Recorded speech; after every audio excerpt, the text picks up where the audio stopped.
Good morning, everyone, and welcome back to Wake and Take.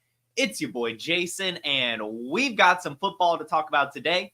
Today is Tuesday, so you already know what's going on. We've got the waiver wire, the top ads for the week. We're going to be going through those. We're going to talk some stashes as well. And then even I decided why not talk some drops as well. Players that you're probably debating if you should just go ahead and cut ties on. I'm here to tell you to do it. Go ahead and take out your coffee, sit back, relax, and enjoy the show.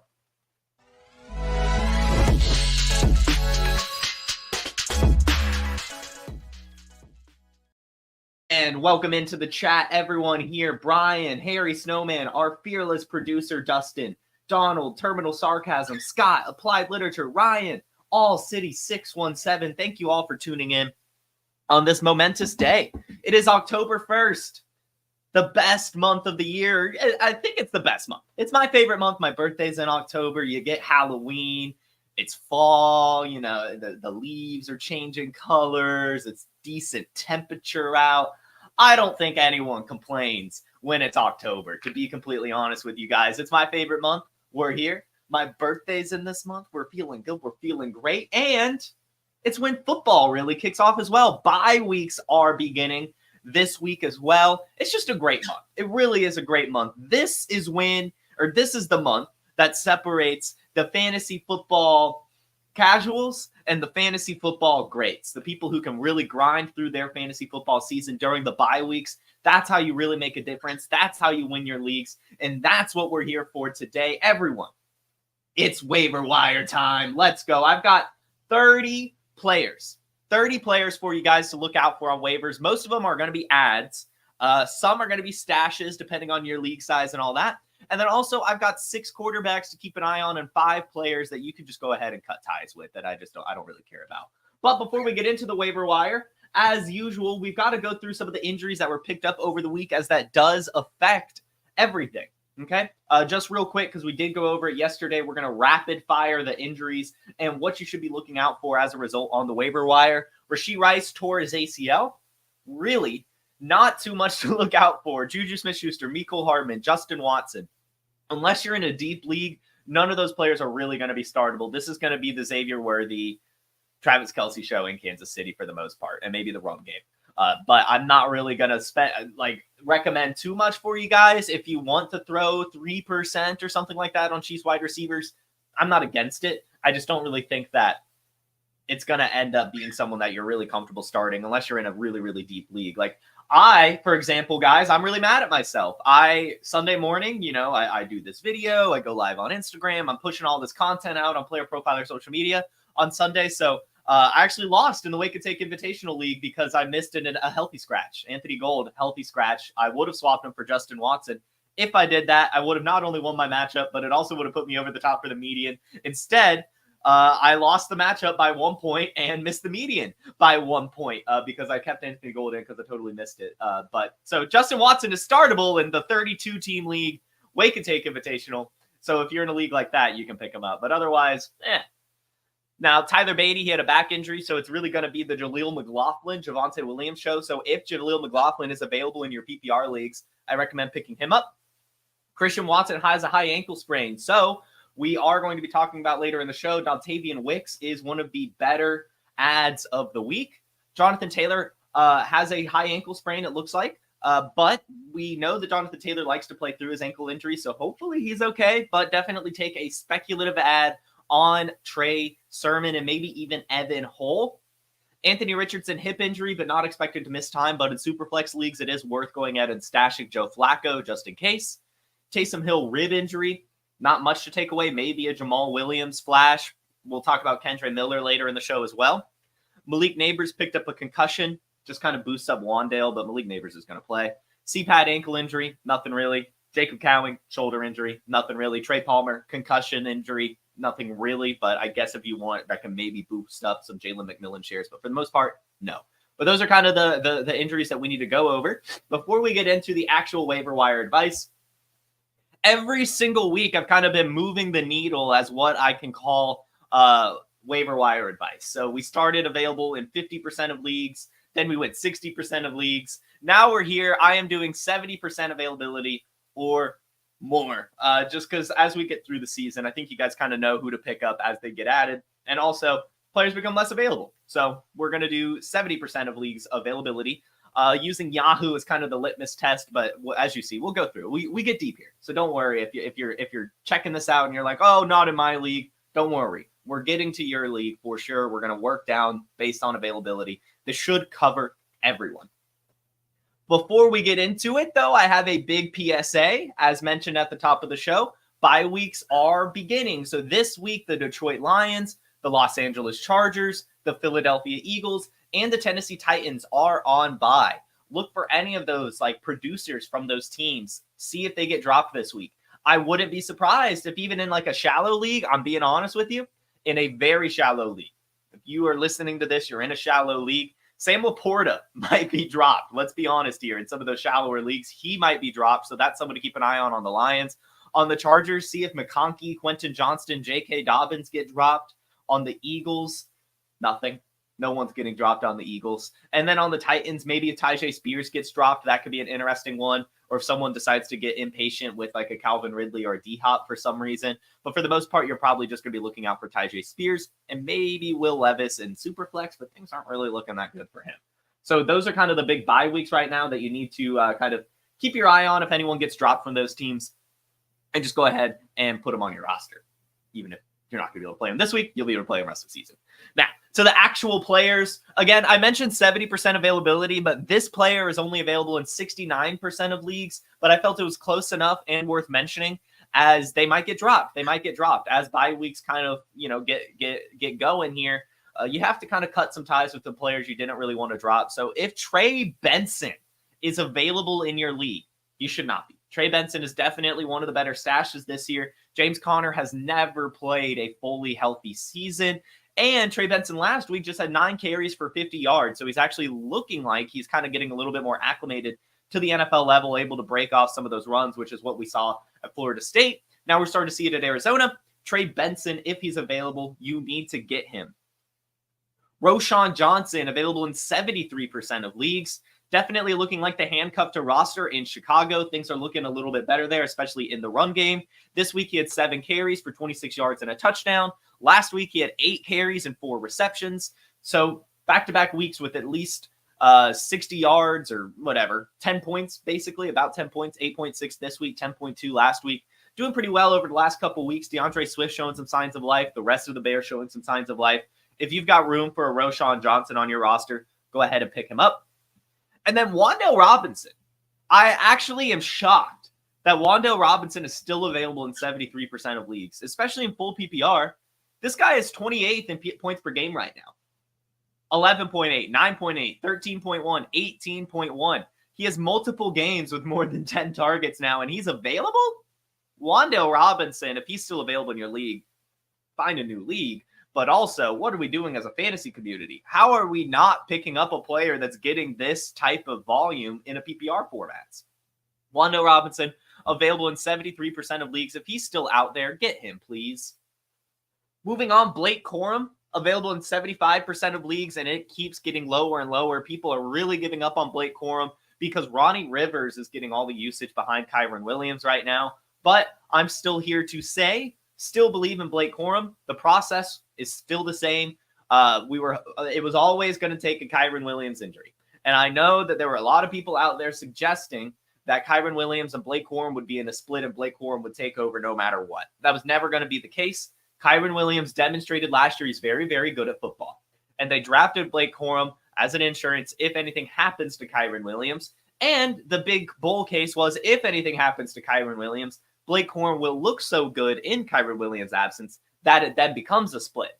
So just keep rostering Blake Corum, keep stashing him. Things are going to be fine. If Kyren Williams does get hurt, Blake Corum will have more opportunity than Ronnie Rivers. Ronnie Rivers is a backup. He's a backup. He doesn't make mistakes really, but he also doesn't have the juice to be an actual starting running back. So like Harry Snowman says here, give time. You can't give up on a lot of these rookie running backs that are backups that maybe didn't get quite the opportunity you wanted to start. They're rookies. It's going to take some time. But when that time comes, you will be grateful. you held on. Tyler Algier, available in 77% of leagues. Just a handcuff play, but he's getting some usage as well. He just had 10 touches, 8 carries, 2 receptions for 80 yards. Had a 10-touch game in week 2 as well. So the volume is kind of there. For the most part, he's getting about 7 to 8 touches a game, which is pretty damn good. And can get some of that short yardage stuff. Of course, this is more of a, if anything happens to Bijan Robinson, handcuff type play. But still, he needs to be rostered. Josh Downs, still available in 79% of leagues. We saw his first week back with Anthony Richardson. He was the first read. Yeah, that was only 5 targets, 3 receptions for 22 yards, but that's not going to be the case in every single game. Plus, he was matched up against Kyler Gordon, who is a pretty good slot corner. This week, though, 9 targets, 8 receptions and a touchdown, 82 receiving yards. Looked incredible. Gets the special teams usage as well. Yes, a lot of that comes from Joe Flacco, but we've talked about it before on the show. Anthony Richardson and Josh Downs do have a great connection together. They were drafted together. They were throwing passes in the hotel parking lot as rookies last year. He was his first read in week 3. Even if Anthony Richardson is the quarterback, Josh Downs is still a very vital part of this Colts offense. You're not necessarily going to know too much when to start him, but he's definitely still worth rostering, especially as things start to flourish with his connection to Anthony Richardson. But then if Anthony Richardson does go down, then you're talking about flourishing with Joe Flacco. Josh Downs needs to be rostered. Next, we have Antonio Gibson, available in 83% of leagues. Keeps getting some usage and keeps kind of producing, actually. This week, 6 carries and 3 receptions for 79 yards. Last week, 5 carries and 3 receptions. The week before that, 11 carries, a reception for 103 yards. So he's getting some usage behind Ramondre, and they keep kind of going to him as Ramondre hasn't looked as productive the last couple of weeks. Antonio Gibson definitely needs to be rostered. He's a really good handcuff. If Drake May ever comes in, I think that there'll be a little bit more life in this offense. But even without that, he's looking like a decent enough flex play in certain matchups. With his athleticism, you've got to hold on to Antonio Gibson. Next is Michael Wilson, but I'm just going to go ahead and say this. This is really only if you're wide receiver needy. If you really need a wide receiver, this guy is kind of worth adding. But there's some other wide receivers that we're about to get into that I'd rather have over him. Michael Wilson is kind of getting some usage, but it's kind of come at the cost of Trey McBride, and he's still not really getting too much production. That I'm starting to worry with Michael Wilson that you're not necessarily going to know when to start him. And then when you finally do feel comfortable starting him, you're not really going to get the points. This week, for example. Last week, he had 9 targets, 8 receptions for 64 yards for 14 points in PPR leagues. So it was like, oh, with Trey McBride out, it seems that he's actually going to get some usage. And this week he did. He had 7 targets, but he only brought in 3 of them for 38 yards. And it's really not high value opportunities. But if you are wide receiver needy, he's definitely worth rostering. He gets some usage. He can still score a touchdown like he did in week 1. Definitely a flex play. Like, he's going to get you about 5 points at least and still does have the 10-plus upside in certain matchups. But for the most part, there's probably better upside on the wire, but definitely still worth rostering if you're wide receiver needy. Next, we have Dontayvion Wicks. And Dontayvion Wicks is one of those wide receivers I'd rather have over Michael Wilson right now, despite being more available. He is available in 85% of leagues, but like we saw from him last year, he is very productive when Christian Watson is out. And this week, Christian Watson picked up a high ankle sprain. Dontayvion Wicks stepped up immediately, had 13 targets, brought in only 5 of them. He had some drop issues, but still, off those 5 receptions, had 78 yards and 2 tutties. So he's very productive when Christian Watson is out. Very good route runner. We saw from him last season, 39 receptions for 581 yards and 4 touchdowns. This is a very good wide receiver. It is, especially a very good wide receiver 3 on an offense that throws the ball a lot. He has a good connection with Jordan Love. 13 targets is never anything to scoff at. Dontayvion Wicks is probably the priority ad this week.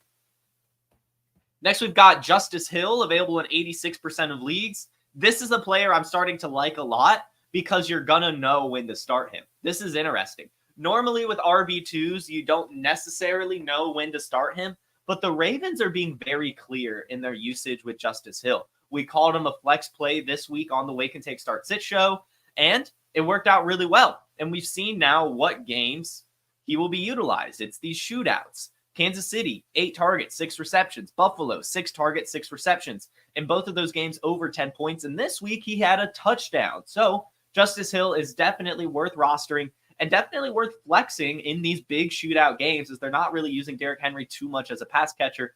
They're throwing Hill in there for those scenarios. And while on the Ravens backfield, Keaton Mitchell's practice window, I believe, has been opened, or at the very least will be opened very, very soon. He was on the PUP list to begin the year, but he is expected to begin practicing very soon. So Keaton Mitchell is also worth just kind of stashing right now while we're here on this backfield. Moving on to the last kind of big ad of the week. The rest are mostly going to be stashes. Xavier Legette, available in 86% of leagues. Xavier Legette, we talked about him last week as a priority ad with Adam Thielen landing on IR. Hopefully you listened to that advice. If you didn't, you'll have to spend up a bit more. He is unlocked. He's a really good wide receiver too now on the Panthers, opposite Deontay Johnson. 10 targets, 6 receptions, 66 yards, and a touchdown. The devil performance from Xavier Legette. Looked really good in this game, kind of building a connection with Andy Dalton, has the good physical traits. Xavier Legette, another priority ad. Really him, Dontayvion Wicks, Josh Downs, Wan'Dale Robinson, and Trey Benson are probably the top 5 ads from that list I just went through. Justice Hill, number 6. And then we'd probably go just kind of the running backs I mentioned in no particular order, and then maybe Michael Wilson. So those are kind of the big ads of the week, but I've still got 18 more players to kind of run through with you guys that probably classify a bit more in stash categories. They're available in 88% of leagues or more. A lot of these players are heavily available. So before we get into that, I did want to go ahead and let you guys know about our DFS Dominator.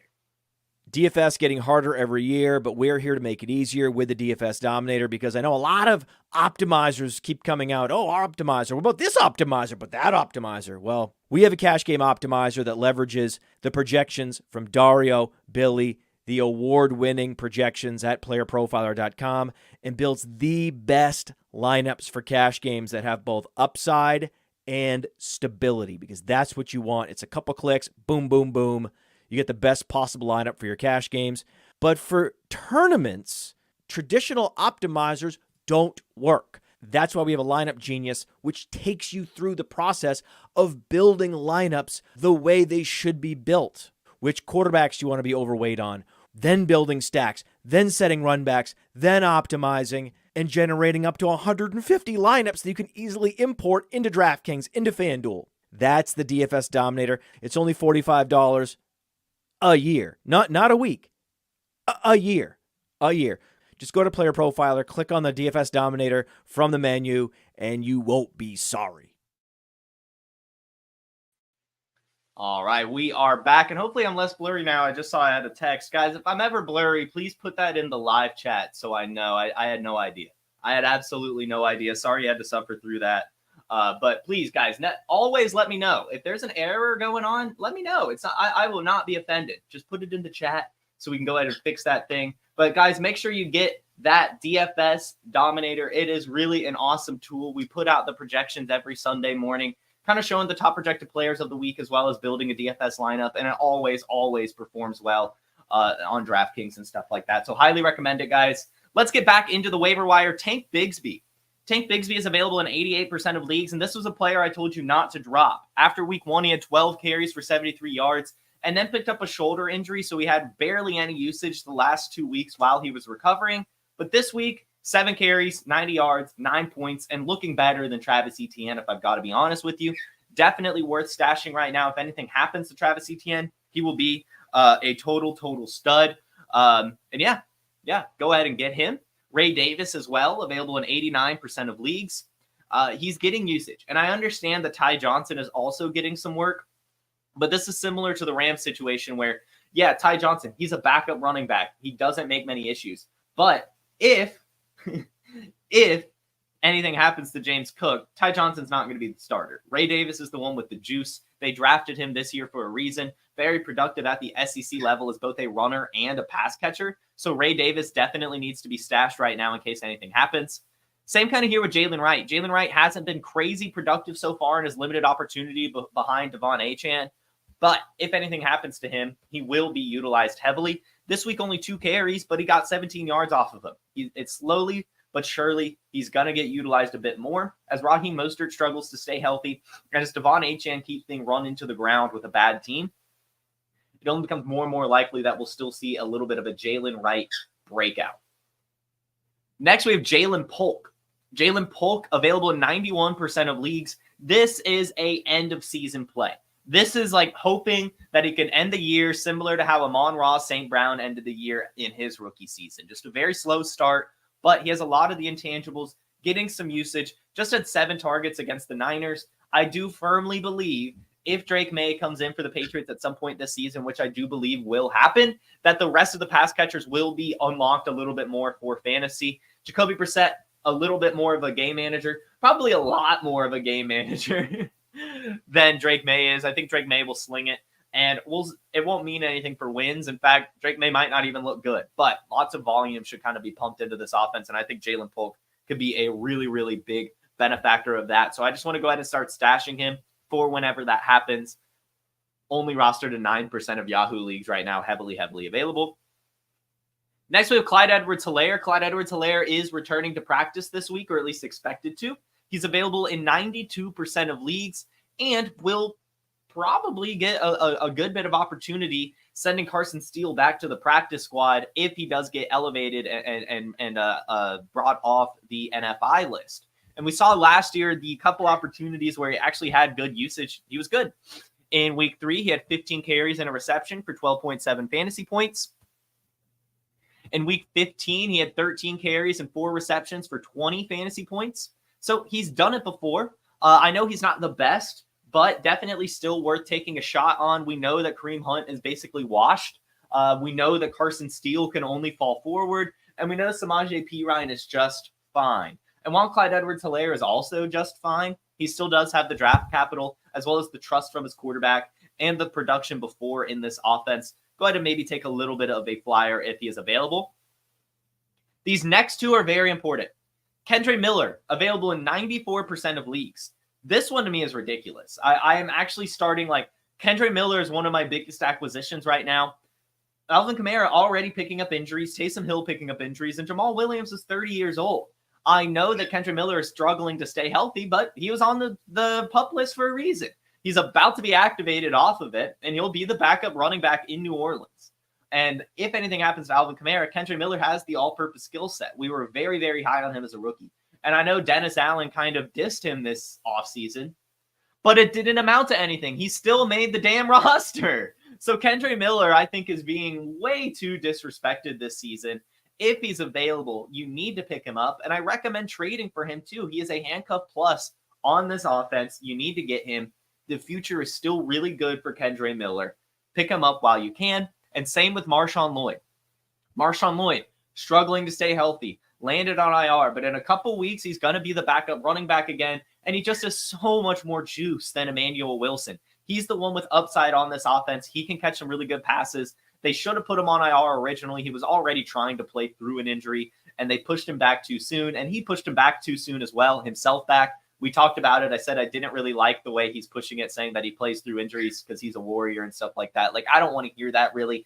If you're a rookie running back that's a little undersized, I would like to see you rest up and then be healthy. But that's what they're doing here. They finally put him on IR. When he returns, he's going to be the backup. If anything happens to Josh Jacobs, and really, even I think he has an upside case, even if Josh Jacobs stays healthy, as we're seeing Emmanuel Wilson get so much usage.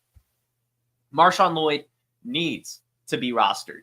Go ahead and get him and just throw him on your IR spot. Cowboys wide receiver Jalen Tolbert, available in 95% of leagues. Just had 3 targets for 24 yards, but the 2 weeks prior, 13 and 14 fantasy points. I'm honestly surprised he hasn't been picked up. He's more productive than Brandon Cooks, has more juice than Brandon Cooks right now, and seems to have a decent connection with Dak Prescott. We talked about it heading into the season. Dak Prescott started hyping up Jalen Tolbert a lot at the cost of my Ryan Flournoy. But also, if you're in a deeper league, go ahead and stash Ryan Flournoy. I do still think he's going to be elevated at some point this season, and when he does, he's going to be good. I like Ryan Flournoy a lot, guys. I'm not giving up on him. But for the most part, go ahead and pick up Jalen Tolbert in your more standard type leagues. Tyrone Tracy needs to be stashed as well. He's only rostered in 3% of leagues, but he's the backup running back in New York, has some good juice, really good size and speed combo, as well as being a wide receiver turned running back, so he could catch the ball out of the backfield really, really well. Tyrone Tracy needs to be rostered. Devin Singletary's getting some really good usage and production right now. And if anything happens to him, Tyrone Tracy would be put in that same spot. And while on that, Dante Miller, we talked about him a lot this offseason. Well, he's an undrafted free agent rookie running back on the practice squad right now. But if he gets elevated, he runs a 4.27. Very, very quick. Could be an awesome stash as well in your deeper leagues. Dante Miller. Jalen McMillan is still only rostered in 3% of leagues. This is a guy that scored a touchdown in his NFL debut, has picked up an injury and everything. But, if anything happens to Mike Evans, if anything happens to Chris Godwin, he would definitely be asked to step up. He's been very productive so far in his limited action, as well as being productive in the preseason and all throughout training camp. Jalen McMillan needs to be rostered. Rookie running back Kamani Badal still needs to be rostered as well, available in 97% of leagues. I know that things haven't been good. He's been a healthy scratch so far this season, but still, I do believe Gus Edwards, A, hasn't looked that good, but also B, if an injury happens to Gus Edwards or J.K. Dobbins, he will be elevated from that practice squad and probably be pretty damn good. Led all college football running backs in rush yards last year, never missed a game in college, has really good BMI. Also, handles the load. The dude can handle a true bell cow workload. So that's a player I really want to stash, but I'm not going to lie. I'm also trying to stash Hassan Haskins because Hassan Haskins hasn't been a healthy scratch. He does have 3 carries on the season. Not a lot, but it is, I think, important to note that Hassan Haskins did have a near Heisman winning season when he was in Michigan with Jim Harbaugh. And now he's brought back in and not being a healthy scratch ahead of Kamani Badal. I think that's definitely worth noting. So in your deeper leagues, I do think he's worth rostering in case anything happens to Gus Edwards or J.K. Dobbins. We might actually see Haskins get brought up as well. So keep your eye on him. Isaac Guerendo, still only rostered in 3% of leagues, getting some light work. It's all going to Jordan Mason right now. But still, Isaac Guerendo has that juice. He's 6 foot tall. He's 200 plus pounds. And he runs a 4.340. That is a match made in heaven for a Shanahan offense. Of course, he's a rookie from Rutgers, right? So, it's going to take some time for him. But once he starts to get clicking, if anything happens to Jordan Mason as well, I think he could be a literal league winner. To be completely honest with you, this is like Elijah Mitchell plus, really, from a few years back. You need to stash Isaac Guerendo just in case. Christian McCaffrey's injury is getting worse and worse by the day. So get Guerendo while you can. Stash that guy. Also, Jordan Whittington. I don't even know if I can call this a stash. Again, this is a player I have been screaming from the rooftops really to be adding ahead of the rest of the Reigns wide receivers while everyone's out there. Tutu Atwell, Tyler Johnson, can you believe it? And Demarcus Robinson. I was saying, no, get Jordan Whittington. Get Jordan Whittington. Get Jordan Whittington. Get Jordan Whittington. He's the rookie. He was productive in the preseason, and he's got an actual skill set that an offensive mind like Sean McVay can kind of build around. And we're seeing it come to life. 2 targets, 3 targets, and now 8 targets. Everything increasing in 3 straight weeks. Getting the usage, getting the production. I don't think it'll stop there. And I think he has a piece of this offense when Cooper Kupp and Puka Nacua return as well. Get Jordan Whittington on your team. Luke McCaffrey as well. This is another one similar to Jalen Polk. You're really hoping to stash Luke McCaffrey for the second half of the season. But as mentioned a lot this offseason, Luke McCaffrey and Jaden Daniels are building a connection together. They were coming into the facilities at 5 a.m. every morning in rookie OTAs, in training camp, to go through film together, to get some extra reps together. I really do think that'll translate to the football field. We know that they traded Jahan Dotson because they believed in Luke McCaffrey as well. He's getting some usage, not a ton. For the most part, it's still going to McLaurin, the running backs, and Zach Ertz. But Luke McCaffrey is available in a ton of leagues. If it's one of your leagues and it makes sense to roster him, I do think it's important to stash this player. I think we could see a second half explosion for him as well. Get him on your team while you still can.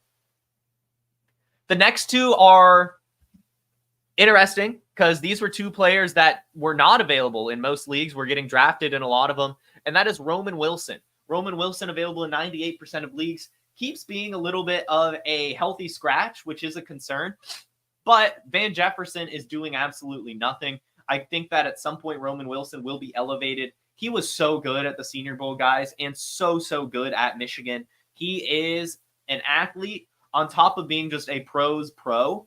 When he gets on the field, I think that you're going to see Roman Wilson makes some noise. So I just want to go ahead and pick this guy up while I still can. And also Troy Franklin, available in 99% of leagues right now. But as mentioned last week, you need to get him. In fact, I would put Fab on Troy Franklin. He's finally getting usage. And the argument, this was always my thing. Everyone was asking, Jason, how are you attacking the Denver Broncos in fantasy football this year? And I said, I'm not drafting a single Denver Broncos running back. If I want a piece of the Broncos offense, it's Bo Nix, it's Troy Franklin, and it's maybe Greg Dulcich if I'm tight end needy. I don't want another piece. Cortland Sutton, too expensive. Marvin Mims, overrated. The backfield is going to be a nasty split on a bad team. I don't want a part of it. I'm going to take a bet on the upside of Bo Nix and the potential upside of Troy Franklin, as well, as they had a connection together in college. Troy Franklin was a 1,000-yard receiver at Oregon with Bo Nix as his quarterback. That translates to the NFL. Connections already established, and we're seeing it now over the last 2 weeks. It's not looking great, but we're seeing the targets. 5 targets in week 3, 4 targets in week 4, and that is just the beginning, especially as we're hearing rumors that Cortland Sutton may be traded. Troy Franklin is going to be asked and elevated every single week going forward. Get Troy Franklin on your team. He's going to be Bo Nix's first read by the end of the season. You seriously need to pick him up while you can. And you also need to pick up DJ Chark while you can, especially if you're competing, if you're looking for someone to throw you over the top that you can trust in your flex. It's DJ Chark, guys. I know that I sound crazy saying this, but he is available in 99% of leagues because he landed on IR. He's expected to return to practice this week. And the beauty about DJ Chark is he can operate in a part of the field that no one else in San Diego, San Diego, in Los Angeles can do. Quentin Johnson is not a deep field threat. Ladd McConkey is not a deep field threat. Josh Palmer is not a deep field threat. When DJ Chark returns, there is a spot for him in this offense. In fact, it might even help unlock Justin Herbert a little bit. So I might even say try to acquire Justin Herbert while you still can too in trades. But DJ Chark, I actually believe that DJ Chark will be good when he returns. We see him do it time and time again. He just produces when he's on the field. He's already got his injury out of the way. When he returns, I think he'll have a spot in this offense. I think he'll actually be usable as well. So I just want to go ahead and say pick up DJ Chark while you can. And lastly, Will Shipley, also available in 99% of leagues. If anything happens to Saquon, Will Shipley will be like an 80% replacement. I know that right now Kenneth Gainwell is getting all the usage, but he's not quite the pass catcher that Will Shipley is. So I could see Will Shipley getting a lot of pass catching work if anything happens to Saquon, with Kenneth Gainwell getting some. Most of, I think it'll be like a 50, maybe a 60-40, but Will Shipley kind of getting the high value touches in the red zone as well as the pass catching work. I want to go ahead and stash him just in case as well. Those are my top 30 ads of week 5. I did want to give you guys some quarterback stashes as well. It's hard to talk quarterback. It's very hard to talk quarterback because there's super flex, there's one QB, there's so many differences in quarterback, but I've got 6 guys, 6 players that I want you to go ahead and stash starting now, and we'll maybe elevate this every single week. But Drake May, Michael Penix, Nick Mullins, Drew Lock, Sam Howell, and Stetson Bennett. Drake May, because I do think that they'll pull the plug on Jacoby Brissett at some point. Michael Penix, because Kirk Cousins hasn't looked great, but also still up there in age, playing through an Achilles, anything could happen. Nick Mullins, just because we're seeing Sam Darnold play lights out. If he does go down, I think Nick Mullins would do a lot of the same. We saw it last year. Why not this year? Drew Lock, because Daniel Jones is starting to play kind of well, but imagine what Drew Lock could do with Malik Neighbors, right? He's a pocket passer. We saw him look pretty good in last year a little bit in his limited action. We've seen him kind of step forward at least a tiny bit. I think he could be fine in this offense. Sam Howell, again, I know Geno Smith is playing pretty well right now, but this offense has so much pass volume. We saw Sam Howell look pretty decent last year. I could see them pull the plug on Geno Smith at some point just to see what they have in Sam Howell. It's unlikely, but still very possible. Go ahead and stash him as well. And Stetson Bennett. Just Matthew Stafford's up there in age. It seems everything is falling apart in Los Angeles. I could see Stetson Bennett go in at some point too for Los Angeles. So in your deeper leagues, you could stash him too in Superflex. And yeah, Joe Flacco, Jameis Winston. Those, I guess I was thinking a little bit deeper than that. But yeah, that's a really, sorry. You're right, McIntosh. I went too deep. Joe Flacco and Jameis Winston as well. Joe Flacco, I mentioned at the top of the show, and then I just always forget about Jameis Winston. But yes, Jameis Winston. Definitely Definitely. That one I just like have like basically already assumed because we hate Deshaun Watson so much on this show that I always basically just say stash Jameis Winston, but you're right. I should have mentioned that. I'm going to go ahead and make a note of that in my show sheet for next week because this list is probably going to remain much the same. I don't think we're ever going to talk tight end again. I'm going to be honest with you guys. If Colby Parkinson is out there, get him. If Mike Gesicki is out there, get him. Tyler Conklin, Cade Otton, like if any of those like deeper tight ends are available, I guess roster them. But for the most part, you know it, right? Like, you know what tight ends you need. Like, it's kind of hard to give the tight end advice. If you need a tight end, go pick one up. You know which ones you need to pick up. But for the most part, you probably know which one your starter is anyway. But still, if any of those tight ends are available, pick them up. And lastly, 5 players that I think you could just go ahead and cut ties on that I'm tired of rostering. Ezekiel Elliott. He looks bad. He's splitting the backfield with Rico Dowdle. I think even if Rico Dowdle goes down, Ezekiel Elliott's not going to be that startable. He looks bad. He really does. I'm just cutting ties with him. I mean, in my more shallow leagues, of course. These are, of course, going to be more for shallower leagues. You're not dropping a lot of these players unless in deeper formats. But still, Gus Edwards, I think you can probably pull the plug on him as well. Not looking very good. Has the injury history, maybe fall forward for a touchdown here or there, but you're never really going to know when to start him. Same with Quentin Johnston. I know that he's had the touchdowns over the last few weeks, but again, you're never really going to know when to start Quentin Johnston. So just go ahead and drop him. There's just no point. Alec Pierce, same thing. Never going to know when to start him. Now they have Adonai Mitchell getting more involved. They have Josh Downs getting more involved. No point in Alec Pierce. Go ahead and drop him. And Alexander Mattison. I know that he's looking better than Zamir White, but they are still going back to Zeus time and time again. And even if they don't, it'll still be a split. And there's just not enough volume or opportunity for Alexander Mattison on this offense, really. So I think you can cut ties because I think even if Zamir White goes down, then of course they'll just have to go with Dylan Lobb as well. So that's another stash, Dylan Lobb, that's another stash, but I think you can drop Mattison. And that should do it. Do we have any questions in the chat? I see an annoying comment here. Javon Bell is mad at me for telling him to start Anthony Richardson over Tyler Huntley. Javon, who in their right mind would have told you to start fucking Tyler Huntley over Anthony Richardson? How am I supposed to predict that Shane Steichen is going to purposefully injure his quarterback? Okay? Like, come on, dude. You could get mad at me for other things, but to get mad about saying to start a perennial top quarterback over Tyler Huntley? Are you fucking kidding me, dude? Seriously. What do you want me to say? What do you want me to say? I can't predict injuries over here, man. You can get mad. I'm sure I gave some other bad start advice. This one was not bad. This was just unlucky. Like, come on, dude.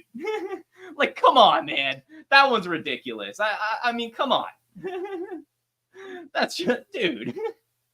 Like, I could get it. I don't know. I think I remember, who did I? This week I did give a bad one that I felt kind of gross about. I think I said that you could sit. I don't remember. It doesn't matter. It doesn't matter. I'm gonna be wrong sometimes. But like, Anthony Richardson over Tyler Huntley. Give me a break. Give me a break. Like, come on. Come on, dude. I don't even want to look at any other questions. That one pissed me off. Oh, guys. Thank you so much for tuning in, everyone. I love this show. I love you guys. You guys are awesome. Great audience, as always. Make sure you hit that like button. Make sure you subscribe. And make sure you tune in tomorrow for the Market Watch. I will be going over my top buy, sells, holds over the week. So it's going to be awesome. It's going to be great. We'll trade talk tomorrow, so make sure you tune in. Hit that like button. Hit that subscribe button. And everyone, have a terrific Tuesday, a wonderful rest of your week. Good luck on the waiver wire. Peace. From the Podfather to you, I deeply appreciate you tuning in. And many ask, what can I do? What can I do to help support the hosts, the research they do, the production costs? Go to PlayerProfiler.com, Dynasty Deluxe, World Famous Draft Kit, Rankings, DFS Dominator, and of course, data analysis. Subscribe to any one of those, and you support all of us and take Player Profiler to the moon.